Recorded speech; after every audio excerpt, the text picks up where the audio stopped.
வணக்கம் நண்பர்களே. இந்த வீடியோல நம்ம ஸ்பெசிஃபிக்கா டிஸ்கஸ் பண்ண போற டாபிக் யாரை பத்தினா கேஎல் ராகுல பத்தி. நான் ஆல்ரெடி ஒரு வீடியோ போட்டிருப்பேன் கேஎல் ராகுல பத்தி. புரியுதா உங்களுக்கு? அவரோட விக்கெட் கீப்பிங்கும் சரி, அவரோட பாடி லாங்குவேஜ் ரொம்ப போரா இருந்தது அகைன்ஸ்ட் நியூசிலாந்து சொல்லி. அது ஃபேக்ட் தான், அதுல எந்த டவுட் இல்லை. ஆனா அந்த வீடியோ முடிக்கிறதுக்கு முன்னாடி ஒரு விஷயத்த சொல்லியிருப்பேன். Hopefully I will see a regenerated KL ராகுல் இந்த செமிஃபைனல்னு.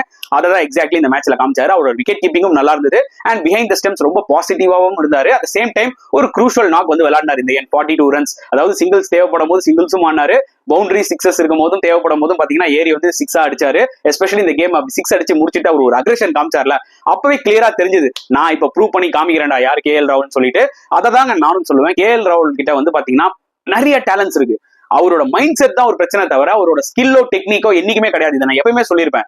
கேஎல் ராகுல் வந்து பாசிட்டிவா ஆடணும்னு ஒரு தடவையும் வந்து இறங்கி ஆடினார்னு வச்சுக்கோங்களேன், அவரை மாதிரி யாருமே கன்சிஸ்டன்டா விளையாட முடியாது. அவர் நம்பர் 6லயே ஆனாலும் பாத்தீங்கன்னா இன்னைக்கு ஆடி ப்ரூவ் பண்ணிருக்காரு. சோ வந்து பேட்டிங் நம்பர் பொசிஷன் பிரச்சனை இல்ல, அவரோட மைண்ட் செட் தான் பிரச்சனை. இந்த மேட்ச்ல செமையா விளையாடுனாரு.